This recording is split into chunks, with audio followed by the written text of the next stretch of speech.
I'm Marcella Ortiz. I'm born and raised in San Francisco. I'm an electrician for Local 6. I work for San Francisco Power. I come from a long line of electricians inside wiremen that worked in San Francisco. And yeah.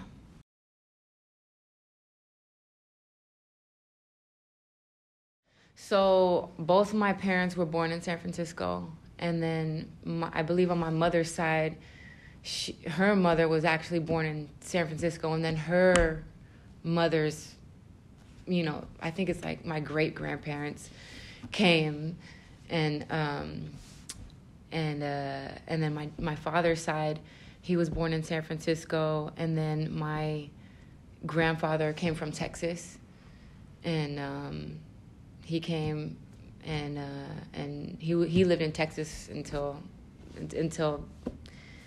we traced back, and my family's roots started in Texas. So, I think they were like in Texas when it was still Mexico probably. But yeah, so they came over. My grandfather was looking for work and came, and he settled in the Day Street area. Now they call it the Noe Valley, but he lived on 28th and Church for my whole life. And then he actually got evicted when he was in his 80s. And after he got evicted, he died a couple months later. My parents, they got married. They met in San Francisco. They were both city kids. They got married. They bought a house in the Sunnyside area, kind of by City College area, and that's where I spent the majority of my life, well into my adulthood. We lived on 122 Detroit Street. It was a single family dwelling unit, and since I was 1 year old. It was me, my mom, my dad, and my two brothers. So there was 5 of us, and it was like a 2-bedroom, it was a shack. I remember it before they remodeled it when I was like 15. Both my parents worked, so they both were electricians, my mom too. So they were able to afford to save up and remodel and extend the house and do all that stuff. But for a long time, up until I was like 15, it was about 2-bedroom, and it was like 5 of us living in that small house. And did they own the house? Yeah, they did. They bought the house in the 80s, in the 1989. And do you remember, was their process difficult buying a house? Like, did they have any barriers, or do you also remember how much they paid for the house? I think they paid $100 and no. How much did they pay? They paid I don't want to mess it up, but they paid something like not that much. I want to say $100,000 or something like that. And it wasn't hard for them to buy the house. I think they were a little bit short on the down payment, and then my grandfather lent them some money. There wasn't an issue in the loan process. It was a very quick thing, and then I feel like now the house is worth 2.5 because they extended it out, and there's people knocking at the door, leaving things on the door, if asking them if they want to sell, and so it's kind of crazy. It's one of those neighborhoods that got really expensive over the time. When we grew up, it was just basketball hoops on the corner of the light poles, and it was it was so many kids. There was kids in the neighborhood, and then slowly but surely as time passed, it was just the Mercedes moved in and the Porsche moved in, and the families kind of were moving out. Different demographic was coming in the area, and no one really talks to each other. Back when I grew up, all the neighbors knew each other. So yeah. And where did you move to next after your family home? So I was with my family. I met my husband now, and we bounced around. I mean, we we rented a home through a family friend who was like extremely generous, renting his like house, like 2-bedroom house for like $1,600 in the Portola. That of course came to an end because he was wanted to do something with that. Then we moved to like Hunters Point. We rented like a room that shouldn't probably by law not even have been on the market for a room. It was extremely small. It was like not up to code or anything, you know. And then we moved back and forth to my parents' house and his parents. His mom lived in the Mission. She lived in an apartment in the Mission, and there was always a bunch of people in that apartment. But finally, me and my husband said, "Hey, like, we gotta figure out what we're gonna do financially. I know we wanna just play house and do this whole, let's move out and do our thing. But let's be realistic. Do we want to stay in San Francisco? If we want to stay in San Francisco and we want to be on our own, we had to, make a choice. So we moved back to my parents' house and we saved, and we were saving, and we had a pretty good chunk of money saved, and we had to ask ourselves, what do we want to do? Do we want to save to buy a house? Where do we want to live first, right? We wanted to stay in San Francisco, and everybody said, you'll never be able to buy a house in San Francisco. Like, literally, people say, you will never buy a house in San Francisco.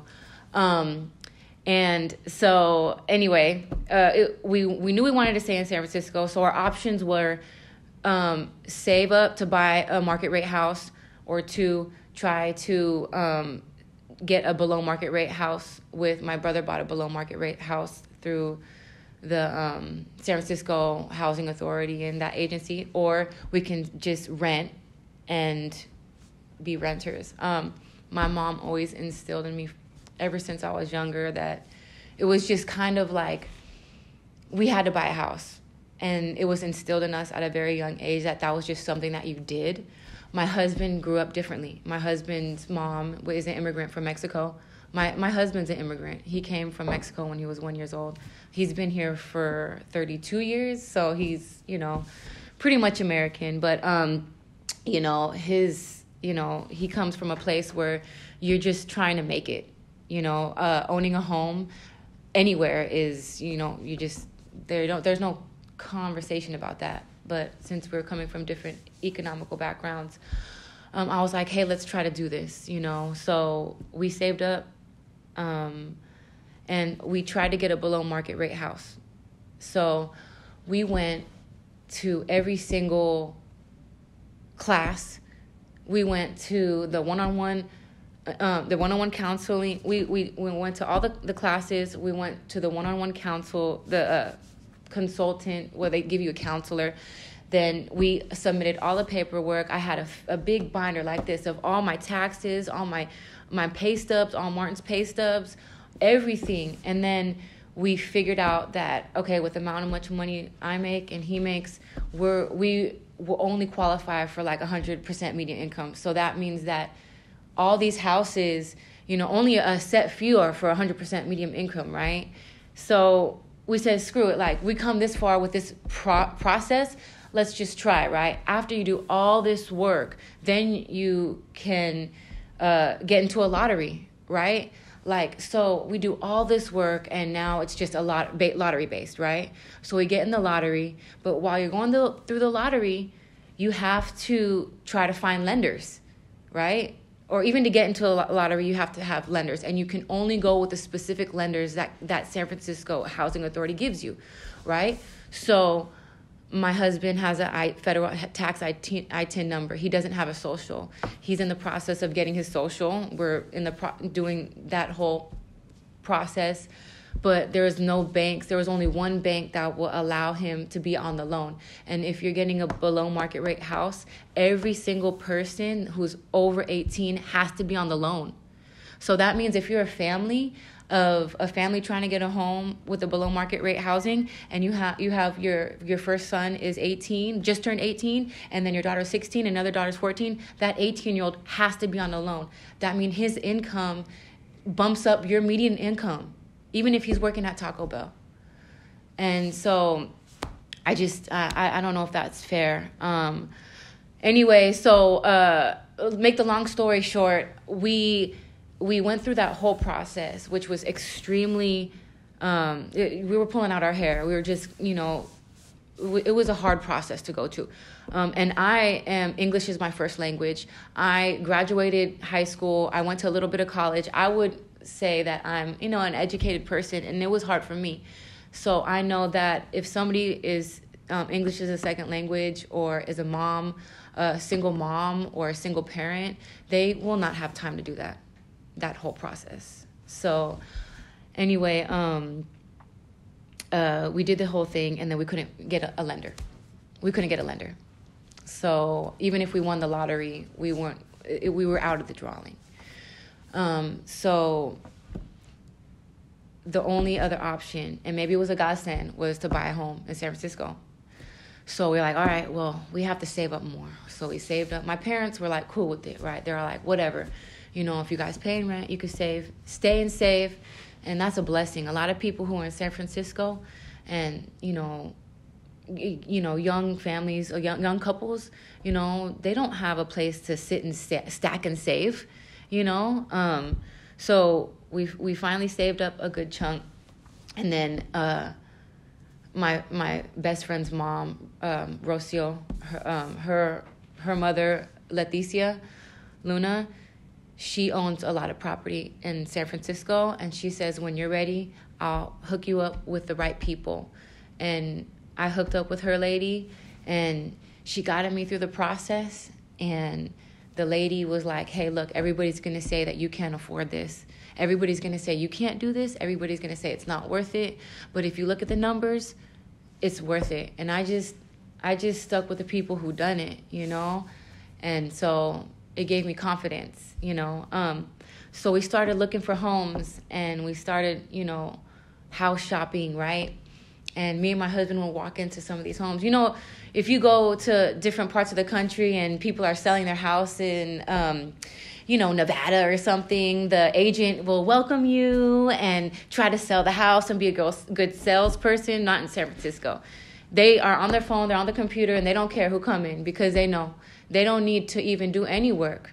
My husband actually got kicked out once.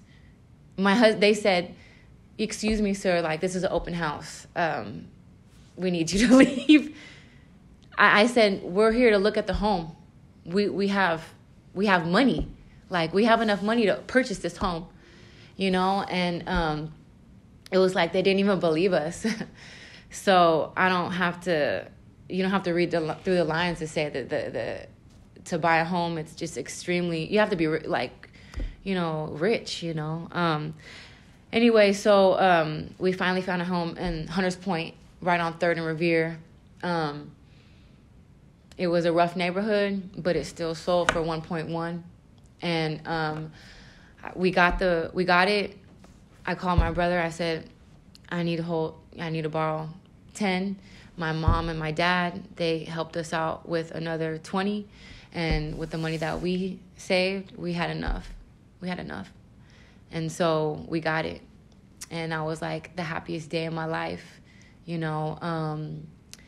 because everybody told me that we couldn't. Everybody told me that we weren't never going to be able to do it. And so, it was, that's my story, right? So now I have 2 girls, and me and my husband, we are able to provide them with a roof over their heads. And, it was a very, very stressful experience, not knowing where we're going to live. There's been times where, that stress of not where am I going to live? Where am I going to go? Like, thank God that I had my parents. A lot of people don't have their parents. A lot of people don't have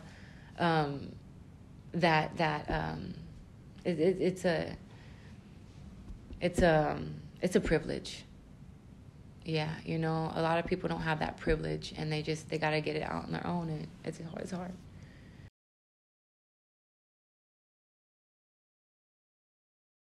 if we want to change the housing dynamic in San Francisco and make it equal, I mean, I feel like it's never going to be equal because it's always, there's so much money coming into San Francisco. There's always going to be the market rate housing. It's always going to be like for sharks, you know. I get that, but if San Francisco wants to do affordable housing, they need to implement a better program that's actually that people are actually able to do, you know, like. My brother got a below market rate house when he got it when he was 26 years old, and he got it when it was like the program had just started. It was like 3 years old, and there was not a lot of. It was a relatively easier process to go through, and he was able to do it, but you know, now this is another thing about the below market rate homes and the affordable housing. It's like another big thing is that once you get into a below market rate home, you're owning that home, but you're not really because you're going to pay for it. And then at the end, you're going to, you know, you paid off your loan, but then you can have your house. But what happens when you die? They tell you you learn that when you die, the home can go to your kids only if they make that medium income. And that income is going to change to the years. So if your children don't make enough or make too much, then it's going to be taken away from them and they will be pushed out. You will not be able to, you know, build generational wealth for your family. You will not be able to give your kids anything. So that's another thing. It's like, is affordable housing to own? Make it so. Make people, allow them to have their home and keep it, you know? Because at the end of the day, then you're just renting, you know, until you die, you know? But that was another big thing. And also with the below market rate housing, you know, like there has to be the lending process. The lending process has to be gone through and changed because it was extremely hard to get any loan. And like I had the same exact problem. I couldn't get lenders to give me a loan because people didn't give me a loan with my husband's ITIN number. But when I went into market rate housing, I had no problem with that. It was the specific banks they choose say no. Not the specific banks, but the program. It's written in the program. So, or I don't know the exact language. So I think that language has to be addressed, because if you say that people without socials or people with ITIN numbers like cannot be a part of this process, that you take out a humongous portion of families and people who are now unable to have access to affordable housing. And so that's a huge thing for me, you know. And just making that process a little bit easier too. You know, a lot of people, you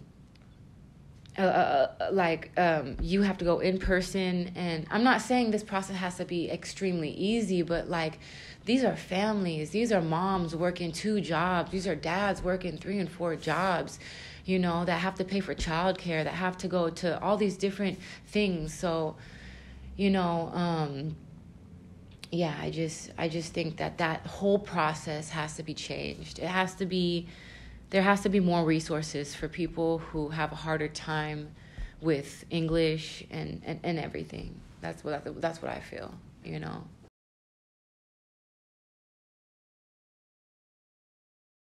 As a electrician, as a local 6 San Francisco electrician who builds affordable housing, right? Who builds the last affordable housing project I did was 1950 Mission Street. San Francisco Power did the main power distribution in that facility.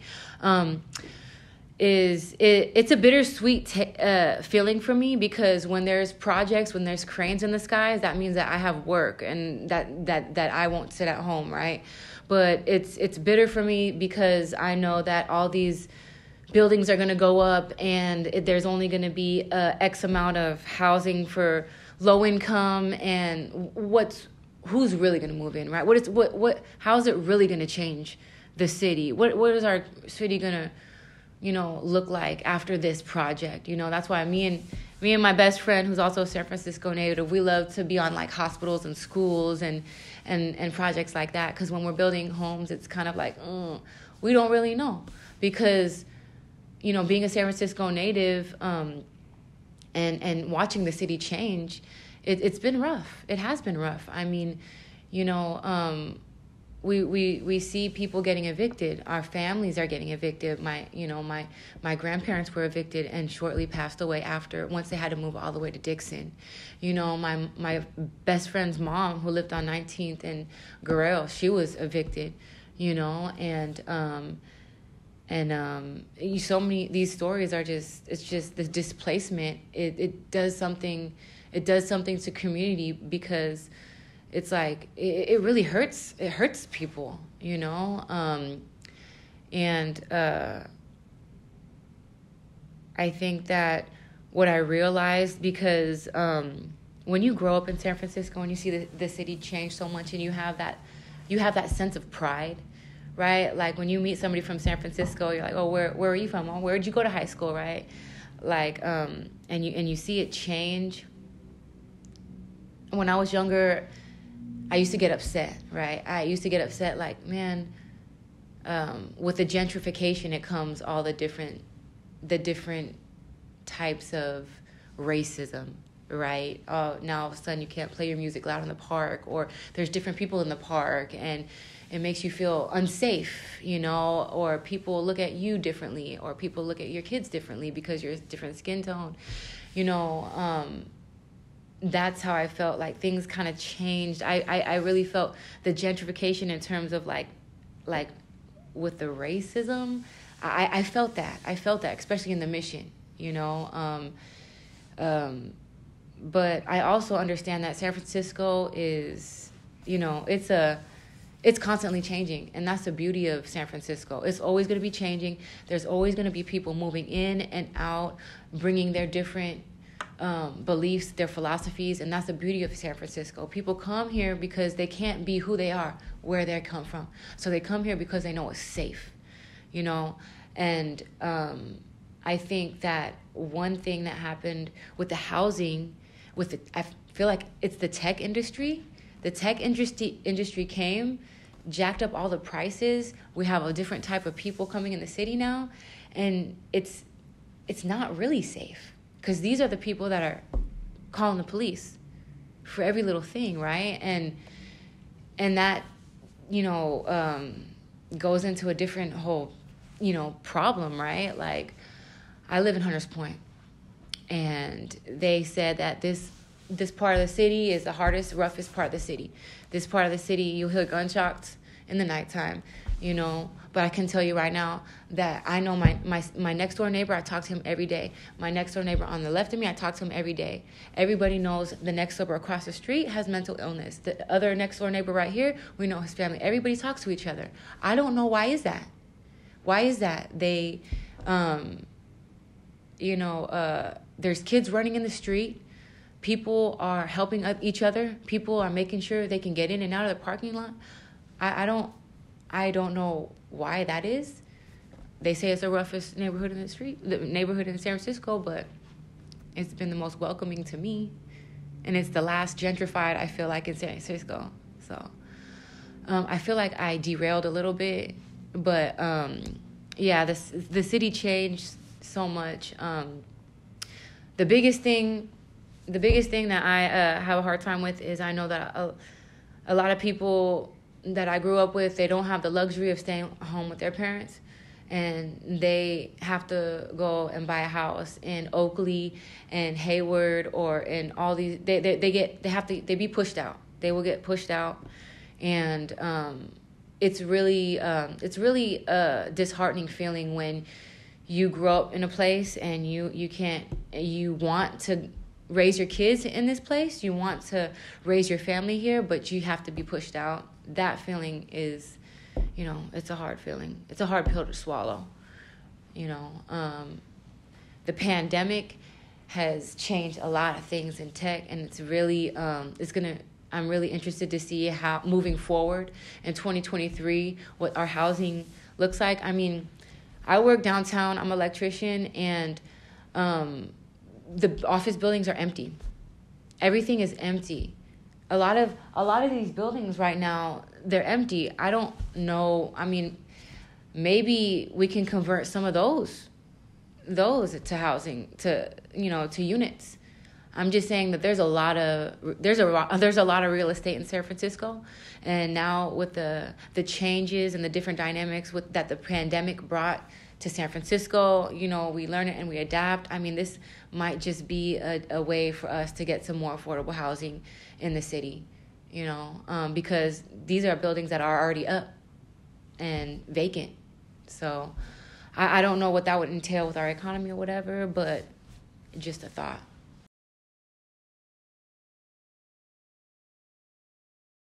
Yes, that is a question. That right there is, so we are like union electricians, and like a lot of other trades and industries, it's a very family oriented trade, right? Like my parents were electricians. A lot of guys are third generation electricians, and a lot of electricians have crazy roots to building this city. The majority of electricians move out, and they move up north to Petaluma. They move to places like Brentwood, because they can't afford on their single income as an electrician, they can't afford to buy a home. Me and my husband both work, so we're able to scrounge up enough money, right, to make it. But a lot of people, we feel it's unfair, right? And it's very disheartening, right? And you get that whole vibe of like, let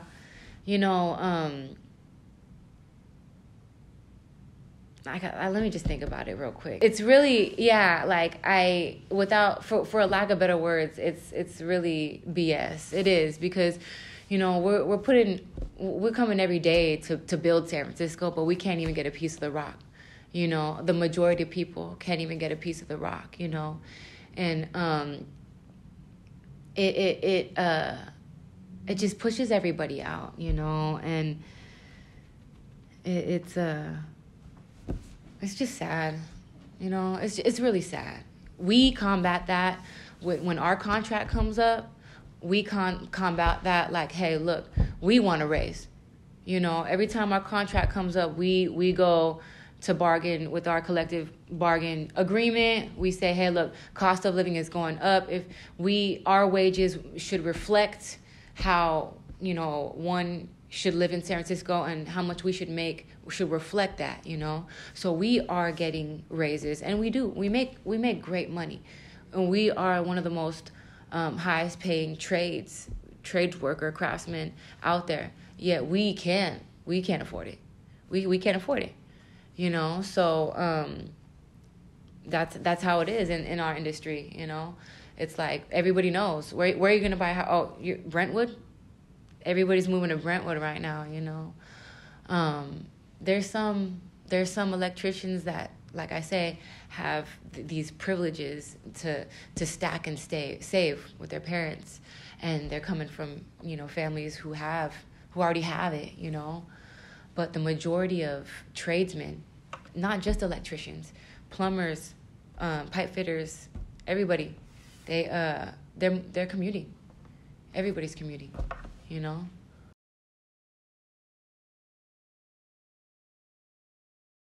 I think the only reason why I feel like a little bit strange about like erecting a multifamily dwelling unit or like units in a residential neighborhood where it's single family dwelling unit is because I can just imagine like, single family homes, and then all of a sudden one day they block off the area, and all of a sudden a crane's there, and a six-story housing complex is like right next to this one home, right, that is just maybe a grandmother lives there, and then all of a sudden it's just this big edifice just kind of like sticking out like a sore thumb, and like literally changing what it looks like, right? Literally changing what It's like, is that a residential neighborhood anymore? It's a big building. You know, like, are the kids going to come out on the street and play? You know, I think that there's so much space that can be utilized in San Francisco to make multi-dwelling units. But I don't know if allowing buildings like over I think there's like a code of like, if you're in a residential area, you can't go over 6 feet, 6 floors. But even like 6 floors in like the sunset, say like you're looking at the sunset, right? And then all of a sudden, you know, they wipe out like 4 or 5 homes and they build like 6 stories. I don't know how I feel. Like, I feel like it might be, it might take away a little bit from San Francisco. The single family dwellings is just, it's one of those, it's like an antiquity thing, you know? Like, and that's why the housing market is so hot. That's because they don't build single family dwellings anymore, you know? But yeah, I would have to do more research before I say I'm totally opposed of it. But I do feel that there's different parts of San Francisco that can be utilized for housing in areas that already look like that, in terms of like the Soma, the Bayview too. Even the Bayview, they started, you know, erecting larger buildings. But in those areas, I guess because it seems so foreign to me, because they're putting these buildings in all these other places, and I get used to that. I guess maybe I'm just not used to it, but I could go both ways. I just don't want a little grandma to like walk outside and like all of a sudden see all this humongous, you know, big building, you know. But hey, if it's gonna give more affordable homes to people in San Francisco, like San Francisco natives, maybe it's something to look into, you know?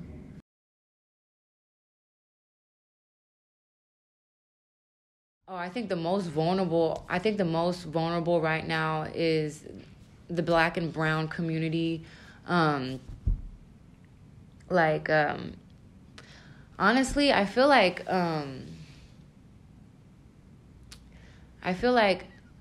I'm going to talk about as like human beings, you know, like in my experience in San Francisco, and seeing fellow human beings suffer. And I've seen a lot of the immigrant community, people who've moved into San Francisco, who's been living in San Francisco for years now, but they're immigrants, you know, suffer the most because they didn't get any money with the pandemic. They're under the radar. They're undocumented, so they don't get any stimulus money. They don't get any rent relief money. I mean, they don't get any help. It's on them. All their jobs have been taken away because a lot of these workers clean houses, and all that stuff is going to care.com. You can't get on care.com without a social. Like the immigrant community in San Francisco, I feel like it is a community that suffers the most. Also, you know, the Black community as well. I feel like the Black community as well is with that's just pushing out. You know, like we just redid Sunnydale. They knocked down the Sunnydale projects and they gave everybody vouchers, but then certain people couldn't come back if they had a record of some sort. There was some language in there that only certain people got vouchers to come back, and it was just a way to get the Black community and push them out. And I think that's going to continue going on. They're going to continue to say, oh, we're going to redo these housing complexes. We're going to redo the Potrero. They're doing the Potrero right now. They knocked down the Potrero housing projects, and they're giving everybody vouchers, but they're pushing a lot of people back, and a lot of people are not going to come back. They are not coming back.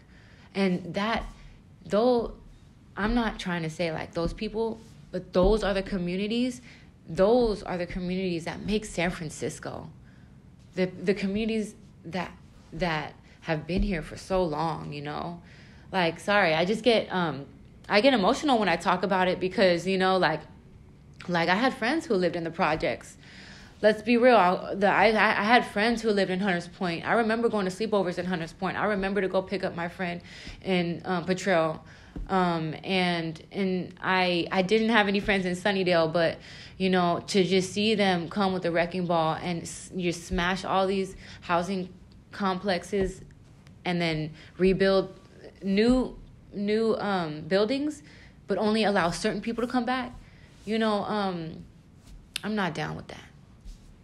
I think those are the communities. It's almost like people who are living in the housing projects are being targeted right now. Like, they know they're coming.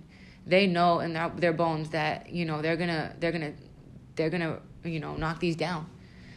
And so we've seen it with Fillmore. We've seen it with Sunnydale, Potrero. Like I said, all these places in San Francisco that bring so much culture to the city, just pushed out. So I hope that community, the immigrant community, I feel like those are the two that are really having a hard time right now, just trying to make it,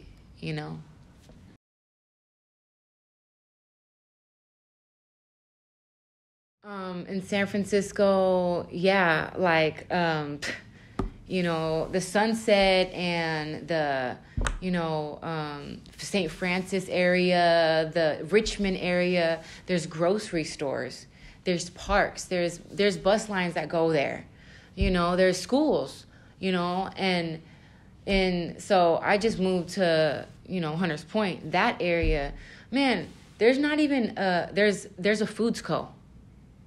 There's a Foods Co., and I hate to tell you that they don't have the most healthy food.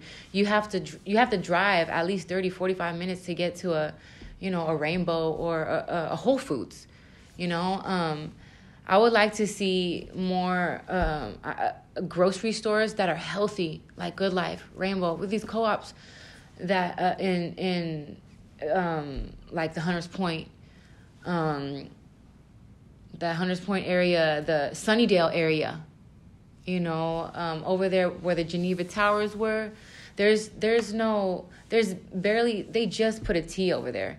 So even it would be nice to get more buses to go in those areas too.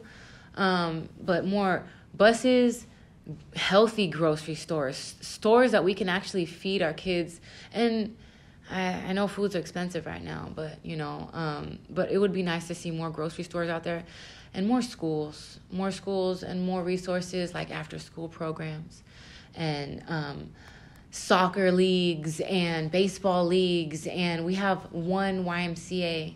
That's it. We have one facility that offers extracurricular activities to our youth in Hunters Point, so it would be nice to see more resources like that to bring communities together, in those neighborhoods. More like, I would say, like, I'm looking at the map, like the southwest of San Francisco.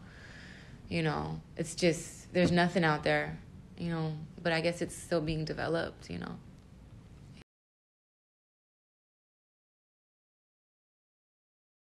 Okay. I love the fact that the Hunters Point is there. There's a lot of it's a black and brown community.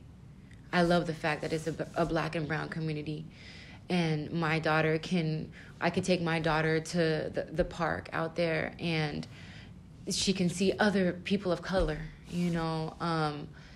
and it would be really nice to not push out all the black and brown people.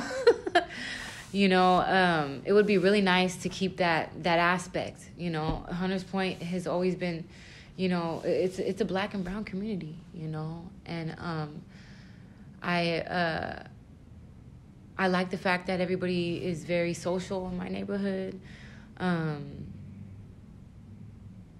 There's so many things I love about that neighborhood, the weather and stuff.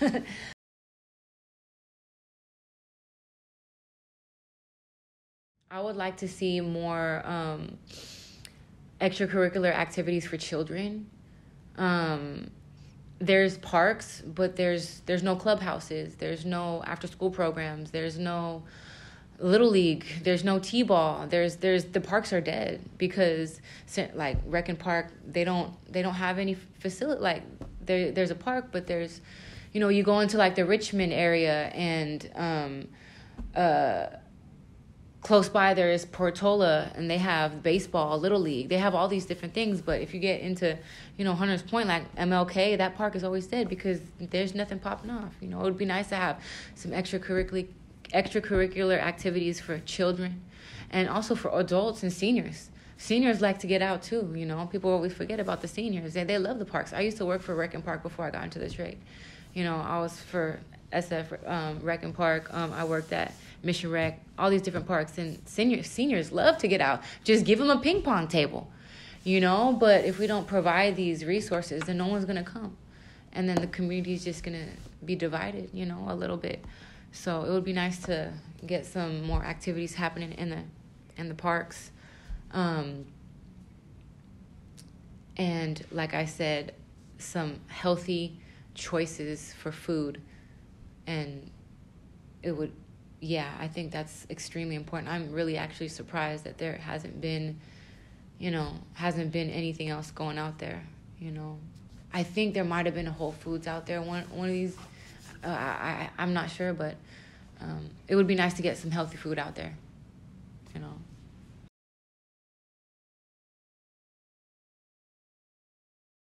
In the Mission, I have been dancing in Carnival since I was 6 years old, and that is a big celebration. There's ever since the birth of Carnival, when it was in Precita Park, there's always been an Ortiz in the parade.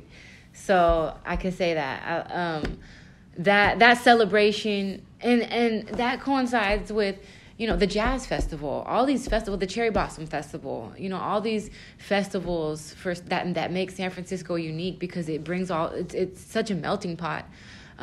We have to preserve those celebrations, even the history of just celebrating as community. It's so important to come together and celebrate as community. And with the pandemic, we really seen how it's how delicate that bond is, So the parades and the festivals, I don't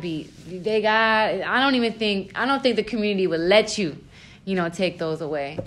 The fact that San Francisco has always been diverse, I look around San Francisco nowadays, it's not really that diverse anymore. Only in certain parts of the city. It would be nice to preserve some of that diversity.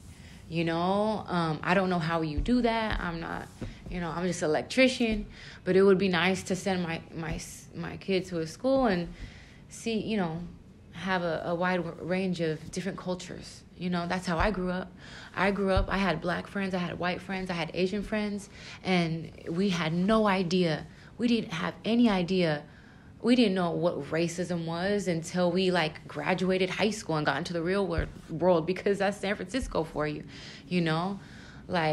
we talk about that with my friends for a long time. We didn't even experience racism until we got real jobs, because that's the beauty of San Francisco. As a child, I don't know what it's going to be like for my kids to go to school now, because it's so expensive, and the demographic is changing so much in the public school system in San Francisco. So it would be nice to preserve the diversity.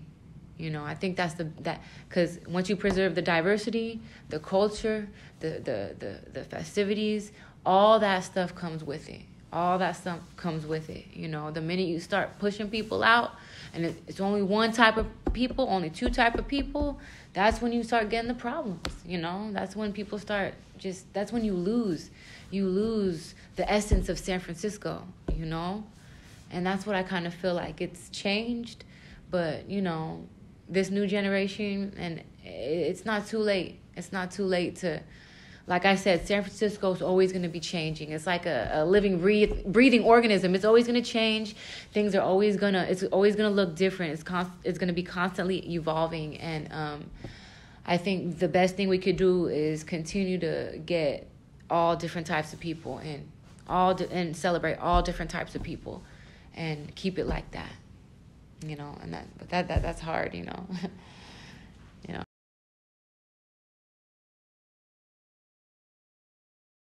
One of my dreams is that my daughters will be able to get a piece of the rock, like my parents said. One of my dreams is that my daughters will be able to live in San Francisco and not have to live paycheck to paycheck on making rent or making ends meet. My dream is my daughters will be close to me. Now that I bought the house, so many people are like, oh, you want your house to go up, and you want the market to go up so you can gain equity on that. I'll be real. You know, it would be nice, right? But if it doesn't, I'm cool, because then I know that my community members, the people that I went to high school with, maybe they can afford something. You know, my story is 1 in a million, man. Like, a lot of people don't have, like I said, the opportunity to save up. So it would be nice. My hopes and my dreams are that my friends and my family, the people who I grew up with could actually afford to live here, you know, and not live paycheck to paycheck, just trying to, you know, pay the rent, you know. Like, one of my dreams is that one of my best friends with 3 kids, I'm sorry, I'm going to start to cry, but one of my dreams is one of my best friend who has 3 kids. She has 3 kids, and, you know, she's living in an in-law right now with, you know, her family, and she's making it, right? But one of my dreams is that she could afford a bigger spot, you know, for her family, you know, maybe buy a house for her family, you know. And it's not about being a hard worker, right? Like, the jobs, they don't pay enough, you know. Like, you can make $200,000 a year and still not afford San Francisco, you know. Like, my dream is that my friend can afford a spot for her family and not have to be pushed out, you know.